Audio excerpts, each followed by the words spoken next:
দিল্লির কড়া নজরে তারেক রহমানের নয়া সরকার, এখন আমরা নয়া বলছি, 1 মাস পেরিয়ে গেছে। দিল্লি আসলে কি চায়?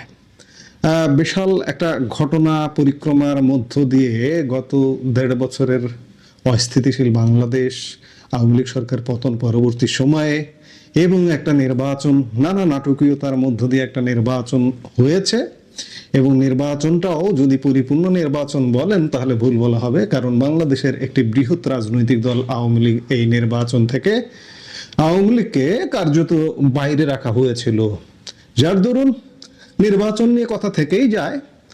আর এই নির্বাচন পরবর্তী বাংলাদেশের নতুন সরকার, এই নতুন সরকারের উপর দিল্লির একটা কড়া নজর আছে। এই সরকারটা আসার পেছনে এই সরকারের প্রধান দীর্ঘদিন নির্বাসনে ছিলেন, দেশে আসা থেকে শুরু করে সব কিছুর পেছনে দিল্লির একটা ভূমিকা আছে, কড়া নজর আছে। আবার অনেকে আমজনতা বলেন যে আমি স্বাধীন বাংলাদেশ, দিল্লির কড়া নজর কেন থাকবে? থাকবে। পৃথিবীতে বা রাজনীতিতে বা রাজনীতি বিজ্ঞানে ডিপ স্টেট বলে একটা কথা আছে। ডিপ স্টেট কিন্তু শুধু মার্কিন ডিপ স্টেট নয়, ইন্ডিয়ান ডিপ স্টেটও হতে পারে। ডিপ স্টেট তত্ত্বটা হচ্ছে সরকারের ভেতরে সরকার, বা সোজা কথা একটা ইনফ্লুয়েন্স, যে ইনফ্লুয়েন্স বা যে প্রভাব একটি দেশের সরকার পরিবর্তন হয়ে যেতে পারে, সরকারের সিদ্ধান্ত পরিবর্তন হয়ে যেতে পারে। ডিপ স্টেটের ভূমিকা পৃথিবীব্যাপী, আর বাংলাদেশে তো বটেই। বাংলাদেশের জন্ম থেকে শুরু করে ইন্ডিয়ান ডিপ স্টেট বা ইন্ডিয়ান প্রভাব এখানে খুব বেশি তীক্ষ্ণ থেকে তীক্ষ্ণতর। এবং আজকে 54-55 বছরে এখানে সরকারে কে বসবে না বসবে, আমি স্বাধীন দেশ ঠিক আছে ভাই, কিন্তু তারপরে আমি নির্ভরশীল, নির্ভরতা আমার আছে। দিল্লির এখানে প্রভাবটা খুব বেশি। এবং আজকে নতুন সরকারের হানিমুন পিরিয়ড বলা যায় এখনো চলছে বা শেষ হয়ে যাচ্ছে, কারণ ইতিমধ্যেই এই সরকার নানা রকম পরীক্ষার মধ্য দিয়ে যেতে শুরু করেছে, পরীক্ষায় পড়ে গেছে। কাজেই ভারতও এই সরকারের উপর কড়া নজর, এবং ভারতের বেশ কিছু প্রত্যাশা আছে এই সরকারের উপর। সেই প্রত্যাশাগুলো কি, আমরা সেটি একটু বুঝবার চেষ্টা করি। বলতে পারেন যে দক্ষিণ এশিয়ার রাজনীতিতে এখন সব থেকে আলোচিত প্রশ্ন বাংলাদেশের আগামী দিনের রাজনৈতিক প্রেক্ষাপটে ভারতের অবস্থান কি হবে। বিশেষ করে ভারতের কড়া নজরে তারেক রহমানের নতুন সরকার, কিন্তু এই তীক্ষ্ণ নজরদারির পেছনে প্রকৃত কারণ কি? ভারত আসলে কি চায় বাংলাদেশের নতুন নেতৃত্বের কাছে? গত কয়েক দশকের সমীকরণ বদলে গিয়ে এখন এক নতুন ভূ রাজনৈতিক বাস্তবতা আমাদের সামনে, যেখানে দিল্লির নীতি নির্ধারকদের কপালে খানিকটা চিন্তার ভাঁজ, আবার একই সাথে রয়েছে সখ্যতা গড়ার নতুন তাগিদ। এই মুহূর্তের ভিডিওতে আমরা বিশ্লেষণ করব কেন তারেক রহমান সরকার নিয়ে ভারত এতটা সতর্ক, এবং দিল্লির মূল ডিমান্ড লিস্ট বা চাওয়াগুলো আসলে কি কি। প্রথমে আসা যাক যে কেন এই কড়া নজর। ভারতের পররাষ্ট্র মন্ত্রণালয়ের দীর্ঘদিনের একটি ধারণা ছিল যে বিএনপি এবং তারেক রহমানের নেতৃত্বাধীন সরকার ভারতের স্বার্থের বিপরীতে কাজ করতে পারে। এর পেছনে কাজ করছে অতীত তিক্ততা। 2001-06 মেয়াদে ভারতের উত্তর পূর্বাঞ্চলীয় রাজ্যগুলোর বিচ্ছিন্নতাবাদীদের আশ্রয় প্রশ্রয় দেওয়ার যে অভিযোগ ছিল, সেটি ভারত এখনো ভোলেনি। তাই তারেক রহমান সরকারের ক্ষমতায় আসলে ভারতের 7 সিস্টার্সের নিরাপত্তা বিঘ্নিত হবে কিনা তা নিয়ে দিল্লি চরম সতর্ক। ভারত মনে করে তারেক রহমানের নেতৃত্বে বাংলাদেশ যদি পাকিস্তান বা চীনের দিকে বেশি ঝুঁকে পড়ে, তবে এই অঞ্চলে ভারতের একক আধিপত্য চ্যালেঞ্জের মুখে পড়বে। বিশেষ করে বঙ্গোপসাগরে চীনের উপস্থিতি ভারত কোনোভাবেই সহ্য করবে না। এখন প্রশ্ন হলো, ভারত কি চায়? ভারত কি শুধু বিরোধিতা করতে চায়? না, ভারত চায় তার নিজের স্বার্থের ধারাবাহিকতা। 1 নম্বরে নিরাপত্তার নিশ্চয়তা চায় ভারত। ভারতের প্রথম ও প্রধান চাওয়া হলো বাংলাদেশের মাটি ব্যবহার করে ভারতের বিরুদ্ধে কোনো সন্ত্রাসী বা বিচ্ছিন্নতাবাদী তৎপরতা চলবে না। দিল্লির সোজা কথা, যে সরকারি আসুক, জিরো টলারেন্স নীতি বজায় রাখতে হবে এ ব্যাপারে। 2 নম্বরে ভারত যেটি চায়, ট্রানজিট ও করিডোর সুবিধা। গত 15 বছরে ভারত বাংলাদেশের ভেতর দিয়ে যে রেল ও সড়ক ট্রানজিট সুবিধা পেয়েছে তা তারা হারানো তো দূরের কথা, বরং আরো সম্প্রসারিত করতে চায়।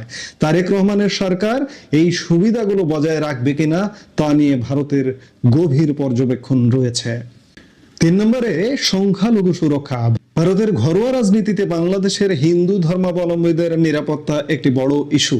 ভারত চায় এমন একটি সরকার যারা সাম্প্রদায়িক সম্প্রীতি নিশ্চিত করবে এবং দিল্লিতে রাজনৈতিক অস্থিরতা তৈরির সুযোগ দেবে না। তবে মুদ্রার উল্টোপিঠও আছে। তারেক রহমানও এখন অনেক বেশি পরিণত কূটনীতির পরিচয় দিচ্ছেন। লন্ডন থেকে তিনি বারবার পরিষ্কার করেছেন যে বিএনপির রাজনীতি কোনো বিশেষ দেশের বিরুদ্ধে নয়। ভারতও বুঝতে পারছে যে বাংলাদেশে জনসমর্থিত কোনো শক্তিকে উপেক্ষা করে দীর্ঘমেয়াদে তাদের জন্য ক্ষতির কারণ হতে পারে। দিল্লির থিঙ্ক ট্যাঙ্কগুলো এখন বলছে বিগত দিনের ঝগড়া মিটিয়ে একটি ফাংশনাল রিলেশনশিপ বা কার্যকরী সম্পর্ক তৈরি করা প্রয়োজন। তারেক রহমান যদি ভারতকে আশ্বস্ত করতে পারেন যে তিনি ভারতের কৌশলগত স্বার্থে আঘাত করবেন না, তবে ভারতের এই কড়া নজর ভবিষ্যতে সহযোগিতার হাত হিসেবেও আবির্ভূত হতে পারে। গত 1 মাসে আমরা ভারত এবং বাংলাদেশের সম্পর্কের, বিশেষ করে দুই দেশের কূটনৈতিক পর্যায়ে সম্পর্কের একটা ভালো অবস্থা দেখছি, কিন্তু কার্যকর বিষয়গুলো এখনো সেই অর্থে চালু হয়নি। যেমন পর্যটন ভিসা চালু, কিংবা এই যে বাংলাদেশের যে ভারতে ট্রান্সশিপমেন্ট সুবিধা ছিল সেই ট্রান্সশিপমেন্ট সুবিধা আবার চালু করা ইউনূস সরকারের আমলে ভারত সরকার বাতিল করে দিয়েছিল, সেগুলো কিন্তু এখনো চালু হয়নি। তবে পর্দার আড়ালে যেগুলো শোনা যাচ্ছে যে অনেক কিছু ভেতরে ভেতরে কাজকর্ম চলছে। যেমন ভিসা কার্যক্রম হয়তো খুব শীঘ্রই সব ধরনের ভিসা ইত্যাদি, ব্যবসা বাণিজ্য, ট্রান্সশিপমেন্ট, এই সুযোগ সুবিধাগুলো নিয়ে ভারতীয় কূটনৈতিক মহলে এবং বাংলাদেশের কূটনৈতিক মহলে ব্যাপক আলাপ আলোচনা চলছে। আশা করা যায় যে খুব শীঘ্রই এগুলো অনেকটা ইতিবাচক হয়ে যাবে এবং একই সাথে কড়া নজরও থাকবে, কারণ এই যে বাংলাদেশে উগ্রবাদীদের উত্থান বিষয়টা কিন্তু আছে। যেমন আমি আজকেই দিনের আরেক ভাগের একটা ভিডিওতে আলাপ করেছি যে গতকালও বাংলাদেশের ভারত সীমান্ত অঞ্চলে এই যে জামাতের যে উত্থান, জামাতের যে জয়, নির্বাচনে যে জামাত জয়ী হয়েছে এবং জামাতের কার্যক্রম নিয়ে ভারতের কেন্দ্রীয় স্বরাষ্ট্র মন্ত্রকে বৈঠক হয়েছে। জঙ্গিবাদ দমনেও তারেক সরকারের উপরে একটা কড়া নজর বা নির্দেশনা বা যেটি হোক থাকবে, এ ব্যাপারে কোনো সন্দেহ নাই। ভারত ও বাংলাদেশের সম্পর্ক এখন একটি ক্রান্তিকাল পার করছে বলতে পারেন। ভারতের কড়া নজর মানে এই নয় যে তারা শত্রুতা চায়, বরং তারা নিশ্চিত হতে চায় যে তাদের বিনিয়োগ এবং নিরাপত্তা যেন বিপন্ন না হয়। অন্যদিকে তারেক রহমানের জন্য এটি একটি বড় পরীক্ষা, কারণ অতীত তিক্ত অভিজ্ঞতা পাশ কাটিয়ে তিনি সামনে ভালো অভিজ্ঞতা কিভাবে দেবেন ভারতকে, সেটি একটা পরীক্ষা। তারেক রহমান সেই পরীক্ষায় যদি পাশ করেন সেটি তারেক রহমানের জন্য ভালো। কিভাবে তিনি দেশের সার্বভৌমত্ব রক্ষা করে প্রতিবেশী বড় শক্তির সাথে সমমর্যাদার সম্পর্ক বজায় রাখবেন, এই সব কিছু মিলে তারেক রহমানের একটা বড় ধরনের পরীক্ষা উপস্থিত হয়েছে সামনে। আগামী দিনগুলোতে ঢাকা এবং দিল্লির এই স্নায়ুযুদ্ধ কোন দিকে মোড় নেয় তার সময় বলে দেবে। তবে এটি নিশ্চিত যে দক্ষিণ এশিয়ার স্থিতিশীলতার জন্য এই দুই পক্ষের মধ্যে একটি সমঝোতা অনিবার্য। তারেক রহমানের সরকার কি ভারতের সাথে আস্থার সম্পর্ক গড়তে পারবে? এখন সেটি দেখার বিষয়। মাত্র 1 মাস বয়সী সরকার, আমাদের আরো কয়েক মাস দেখতে হবে, 1-2 মাস কমপক্ষে দেখতে হবে। প্রথম 3 মাস তো দেখতেই হবে যে ভারত বাংলাদেশ সম্পর্কটা আলটিমেটলি কেমন হয়। আওয়ামী লীগ সরকারের সময় এর মতোই হয় কিনা, নাকি ইউনূস সরকারের মতো তিক্ত অবস্থায় যায়, নাকি একটা মধ্যপন্থায় থাকে, মধ্য অবস্থায় থাকে, সেটি আমরা নিশ্চয়ই দেখব। এই মুহূর্তে এ পর্যন্ত। কিন্তু কই জামায়াতে ইসলামীর কোন নেতৃবৃন্দকে বিচারের মুখোমুখি করতে কিন্তু না প্রথম আলো, না ডেইলি স্টার, না ডক্টর মোহাম্মদ ইউনূস কেউ 2007-এর 1/11 সময়ে উৎসাহী ছিল না। এ দফায়ও তাদের মুখে সেরকম কোনো কথা শোনা যায়নি, কারণ তাদের বরাবরের লক্ষ্য আওয়ামী লীগ বিএনপির নেতৃত্বকে শেষ করে দেওয়া, -2 করা, দুই নেত্রীকে সরে দাঁড়াতে হবে। প্রথম আলো মতিউর রহমান যে সম্পাদকীয় নিজ নামে লিখেছিলেন সেটাই তাদের মূল রাজনীতি, তাদের মূল সংস্কার। তারেক রহমান যে 1/11 সরকারের সময় যে বাড়াবাড়ি করেছিল, সেনা সমর্থিত সরকার বা সেনাবাহিনীর যে বাড়াবাড়ির ফলে 1/11 সরকার সৃষ্টি হয়েছিল, তার একটা প্রতিকার চান, এটা মাসুদ উদ্দিন চৌধুরীর গ্রেফতারের মাধ্যমে পরিষ্কার। কিন্তু এই 1/11 সরকারের সৃষ্টি এবং তারপর সেই সরকার যে বাড়াবাড়ি করে গেল প্রায় 2 বছর সময় ধরে, সেই বাড়াবাড়ির পেছনে কি শুধুই সেনাবাহিনী ছিল, নাকি বাংলাদেশে 1/11 সরকার যারা একেবারে সৃষ্টি করিয়েছিলেন সেনাবাহিনীকে, যারা এই কাজে উদ্বুদ্ধ করেছিলেন এবং সেনাবাহিনীর এমন অপকর্ম যেটা একেবারে সম্পূর্ণতই অস্ত্র দেখিয়ে বঙ্গভবনে রাষ্ট্রপতিকে দিয়ে জরুরি অবস্থা জারি করানো থেকে শুরু করে পরবর্তী যা যা ঘটেছে সব অসাংবিধানিক, সব অবৈধ, এবং সেসব কাজকে যারা তখন স্বীকৃতি দিয়েছেন, বৈধতা দিয়েছেন, সেই সুশীল সমাজের প্রতিনিধিরা, সম্পাদকেরা, বিশেষভাবে প্রথম আলো ডেইলি স্টারের 2 সম্পাদক, এবং তারা তখন যাকে রাজনীতিবিদ বানিয়ে বাংলাদেশের বিকল্প রাজনীতির সূচনা করতে চেয়েছিলেন, সেই ডক্টর মোহাম্মদ ইউনূস, এই ষড়যন্ত্রকারীদেরকে কি তারেক রহমান রেহাই দিয়ে দেবেন? 1/11 সরকার যা করেছিল, 1/11 যে প্রেক্ষাপটে সৃষ্টি হয়েছিল এবং পরবর্তীতে 2 নেত্রীকে মাইনাস করা সহ, এবং এক নেত্রীর পুত্র যিনি তখন রাজনীতিতে ভীষণভাবে সম্পৃক্ত হয়ে পড়েছিলেন, তারেক রহমান, তাকে মাইনাস করার মাধ্যমে তারা যেই রাজনৈতিক বিকল্প হাজির করতে চেয়েছিলেন, সেটার প্রতিকার করতে হলে এক মাসুদ উদ্দিন চৌধুরীকে গ্রেফতার করা কি যথেষ্ট হবে? মতিউর রহমান, মাহফুজ আনাম, ডক্টর ইউনূস প্রত্যেকেই জানতেন, তাই তারেক রহমানের বাংলাদেশে ফিরে আসা, রাজনীতিতে ফিরে আসা তাদের জন্য এক ভয়াবহ বিপদের সূচনা করবে বটে।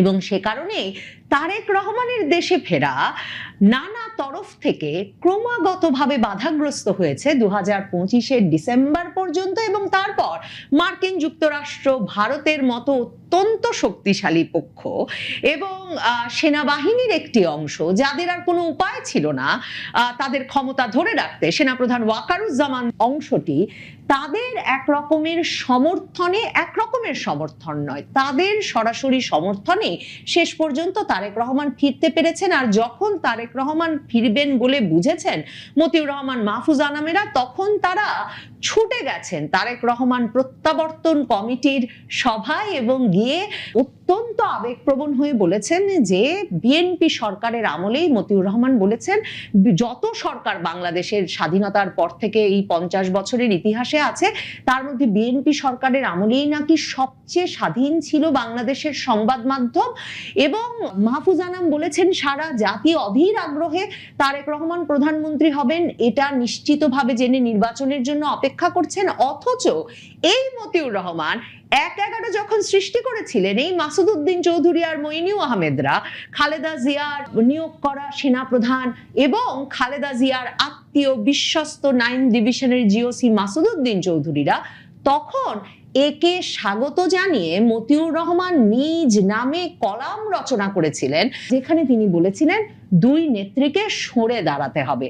2007 সালের 19শে জানুয়ারি প্রথম আলোর সম্পাদকীয়তে লেখা হয়েছিল, ক্ষমতায় থেকে লুটপাট, দুর্নীতি করে সম্পদ গড়ে তোলা, লুটপাট অব্যাহত রাখতে, সেই সম্পদ টিকিয়ে রাখার জন্য আবার নির্বাচনে জয়ী হওয়ার পথ অবলম্বন, এই কাজটি ছাড়া আমাদের রাজনৈতিক নেতৃত্ব আর কিচ্ছু করেন নাই। তারা দেশের সব প্রতিষ্ঠানকে অকার্যকর করেছেন, নিজেদের লুটপাট আর অপকর্মের পথ মসৃণ রাখতে তারা এমনভাবে দুর্নীতি দমন কমিশন গঠন করে তাদের লোকজন নিয়োগ দিয়েছেন যাতে দুর্নীতির বিরুদ্ধে কোনো ব্যবস্থা না নেওয়া যায়। আর এই মাসুদ উদ্দিন চৌধুরী আর মইনু আহমেদরা অস্থির হয়ে উঠেছিলেন 1/11 সরকারের প্রধান উপদেষ্টা বানাতে ডক্টর মোহাম্মদ ইউনূসকে। মইনু আহমেদের বইয়েই লেখা আছে, ডক্টর মোহাম্মদ ইউনূস তখন এই স্বল্প মেয়াদে ক্ষমতা নিতে রাজি হন নাই, তিনি বরং নোবেল পুরস্কার পাওয়ার 5 মাসের মধ্যে 2007 সালের জানুয়ারির ওই একটা ভয়াবহ স্পর্শকাতর সময়ে যখন জরুরি অবস্থা জারি হয়েছে, দেশে ফিরে আসেন এবং এসে তিনি ঘোষণা দেন তিনি রাজনৈতিক দল গঠন করবেন। গ্রামে মহল্লায় পাড়ায় সর্বত্র তার নাগরিক শক্তি নামক দলের রাজনৈতিক কমিটি গঠিত হবে। আর তখন প্রথম আলো, ডেইলি স্টার উদ্বেল হয়ে আনন্দে তারা একদিকে যেমন তারেক রহমানের দুর্নীতির বিচার করতেই হবে, কেন তারেক রহমানকে এখনো গ্রেফতার করা হচ্ছে না, জানুয়ারিতে 11 তারিখে সেনা সমর্থিত তত্ত্বাবধায়ক সরকার আসার পরেও কেন তার জন্য দেরি হয়ে যাচ্ছে, খালেদা জিয়ার সম্মতিতে তারেক রহমান, বাবর, গিয়াসউদ্দিন আল মামুন মিলে কিভাবে চাঁদাবাজি করছিলেন এসব খবর ছাপছিলেন। আর অন্যদিকে তারা ইউনূসের রাজনৈতিক দল গঠনের খবরকে প্রতিনিয়ত প্রধান সংবাদ শিরোনাম করছিলেন। এবং প্রথম আলোর মতিউর রহমান তখনও সংবাদ শিরোনাম করেন যে বাংলাদেশের রাজনীতিতে একটা মাইল ফলক হয়ে থাকবে ডক্টর মোহাম্মদ ইউনূসের নতুন ধারার রাজনীতি।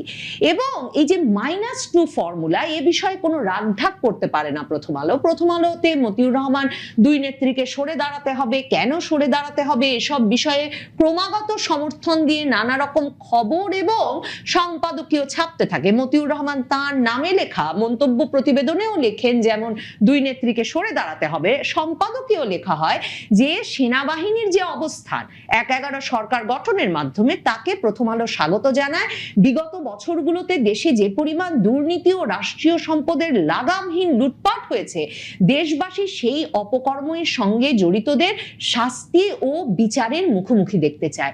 আর তখন ডক্টর মোহাম্মদ ইউনূস ভারতে মনমোহন সিং, সোনিয়া গান্ধী, প্রণব মুখার্জির সঙ্গে সাক্ষাৎ করে এসে বিমানবন্দরে দাঁড়িয়ে ঘোষণা দেন যে যারা দুর্নীতিগ্রস্ত যেসব রাজনীতিবিদ তাদের গ্রেফতার করতে হবে, শেখ হাসিনা, খালেদা জিয়ার মতো রাজনীতিবিদদের গ্রেফতার করতে হবে, আর যারা দুর্নীতিতে অভিযুক্ত হবেন তাদেরকে নির্বাচন থেকে বাদ দিতে হবে। মানে বুঝেছেন তো, 2024-এ যে সংস্কার ইউনূস তারপর সুযোগ পেয়ে করলেন, এটাই তাদের বরাবরের সংস্কারের এজেন্ডা, যে তারা অভিযোগ পেলেই আওয়ামী লীগ, বিএনপির মতো রাজনৈতিক দলগুলোকে নির্বাচনের প্রক্রিয়া থেকে বাইরে রাখতে চায়। তারেক রহমান তো জানেন 2024-এর আগস্টের পর তারও তো এবং বিএনপিরও তো নির্বাচন থেকে ছিটকে পড়ার অবস্থা হয়েছিল। 2024-এর নভেম্বরের শেষ পর্যন্ত মা খালেদা জিয়া ছিলেন মৃত্যুশয্যায়, কিন্তু তার তো দেশে ফেরার অবস্থা তৈরি হচ্ছিল না, কারণ তাকে নির্বাচন থেকে বাইরে রাখতে এই পক্ষটি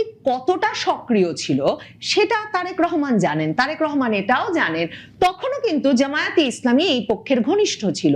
মা খালেদা জিয়ার সঙ্গে সাব জেলে গিয়ে যারা দর কষাকষি করতেন, সেনাবাহিনীর এই মাসুদ উদ্দিন চৌধুরী, এটিএম আমিন, সেনাপ্রধান মইনুল আহমেদের পরামর্শে তাদের সঙ্গে তখন সাব জেলে খালেদা জিয়াকে নির্বাচনে নিয়ে আসতে দর কষাকষি করতে যেতেন জামায়াতে ইসলামীর সেক্রেটারি জেনারেল আলী আহসান মোহাম্মদ মুজাহিদও।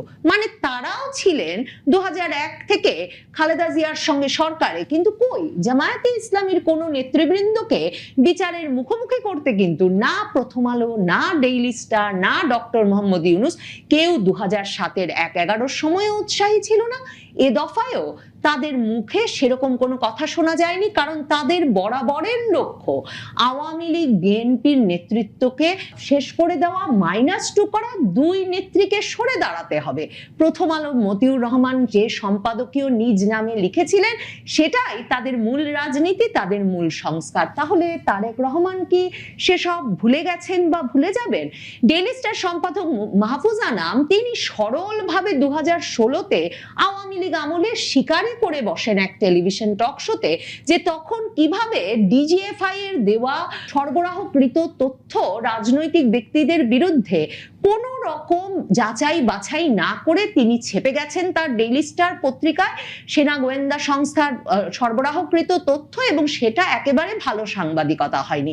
তখন বোধহয় তিনি এটা বলে আওয়ামী লীগ নেতৃত্বকে খুশি করতে চেয়েছিলেন, কারণ আওয়ামী লীগের সাধারণ সম্পাদক আব্দুল জলিলকে নির্যাতন করা হচ্ছে এমন ভিডিওর উপর ভিত্তি করে সেনা হেফাজতে, এমন ভিডিওর উপর ভিত্তি করে তখন শেখ হাসিনার নামে কুৎসা ছেপেছে যেমন ডেইলি স্টার, তেমনি ডেইলি স্টার তখন বা প্রথম আলো তখন সেনা গোয়েন্দা সংস্থার সরবরাহকৃত খবরের ভিত্তিতে খালেদা জিয়ার পুত্র তারেক রহমান হাওয়া ভবনকে ঘিরে তার মায়ের সম্মতিতে কি ব্যাপক দুর্নীতির একটা চক্র তৈরি করেছেন সে খবরও তো নিয়মিত ছেপেছে।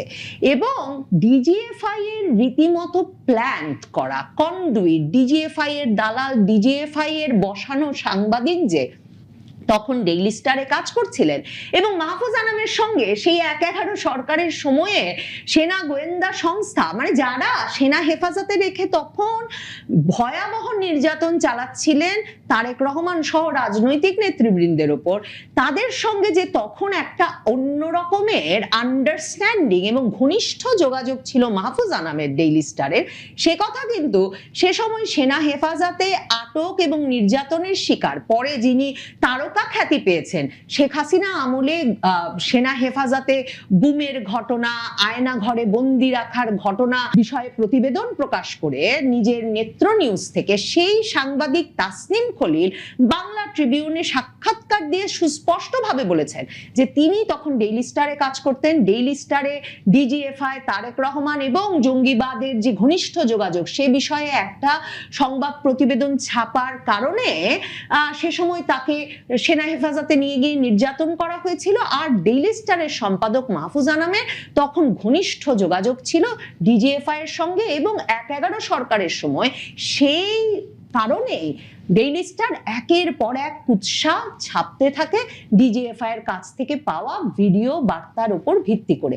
মানে নির্যাতন করা হচ্ছে তারেক রহমান, আব্দুল জলিলের মতো রাজনৈতিক নেতাদের তখন সেনা হেফাজতে, আর তারা নির্যাতনের মুখে যা বলছেন সেটাকে বা তাদের দলের নেতৃবৃন্দ যা বলছেন শীর্ষ নেতৃবৃন্দ সম্পর্কে সেটাই তখন ডেইলি স্টার, প্রথম আলো ইচ্ছামতো ছাপছে আর বারবার বলছে এদের বিচার করতে হবে, এদের বিচার করতে হবে আর নতুন ধারার রাজনীতির সূচনা করতে হবে ডক্টর মোহাম্মদ ইউনূসের মাধ্যমে। ডক্টর মোহাম্মদ ইউনূস এরপরে মে মাস পর্যন্ত চেষ্টা করেছিলেন তার রাজনৈতিক দল গড়ার, কিন্তু তখন সেনা হেফাজতে ব্যাপক নির্যাতনের পরেও আওয়ামী লীগ বা বিএনপি থেকে কোনো রাজনৈতিক নেতৃবৃন্দ তার দলে যোগ দিতে রাজি না হয় এবং সাধারণ মানুষের কাছ থেকে কোনো সাড়া না পেয়ে তিনি রাজনীতি করার যে ঝোঁক, তার যে আকাঙ্ক্ষা সেটা থেকে সরে দাঁড়ালেও প্রথম আলো ডেইলি স্টার কিন্তু ওই যে দুই নেত্রীকে সরিয়ে দিতে হবে সে জায়গা থেকে সরে না। প্রথম আলো এমনকি 11ই জুন মানে 2007 সালের 11ই জুন সেই বিখ্যাত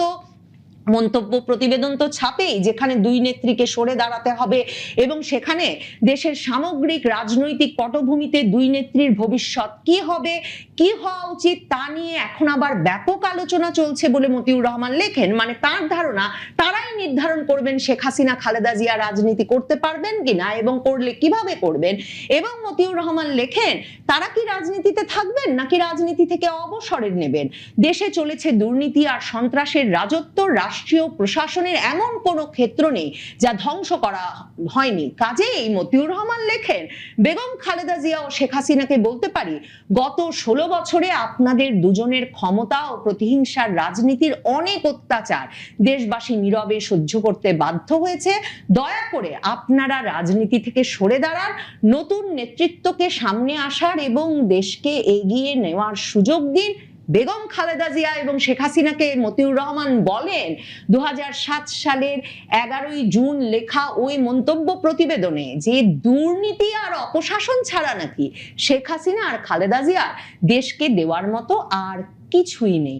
এই যখন অবস্থা তখন সেখানেই থেমে থাকে না কিন্তু প্রথম আলো ডেইলি স্টার এর যে ষড়যন্ত্র সেটা তারা বলেন, তারা লিখতে থাকেন 2007 সালের 11ই জুলাই এক উপসম্পাদকীয়তেও যে সময় এসেছে সিদ্ধান্ত গ্রহণের যে দুই নেত্রীর ব্যাপারে এই 1/11 সরকার কি সিদ্ধান্ত গ্রহণ করবে এবং দুই নেত্রীর জন্য বিশেষ বিবেচনায় একটা আপোষ ফর্মুলা করে তাদেরকে বিদেশে পাঠানোর ব্যবস্থা করা হবে কিনা সে প্রস্তাবও প্রথম আলো দেয়, যেটাকে -2 ফর্মুলা হিসেবে অভিহিত করা হয়। তারেক রহমান শুধুই মাসুদ উদ্দিন চৌধুরীর বিচার করবেন নাকি এই মতিউর রহমান, মাহফুজ আনাম, ইউনূস এদেরও বিচার করা প্রয়োজনীয় মনে করবেন সেটা দেখবার জন্য অপেক্ষা করতে হবে।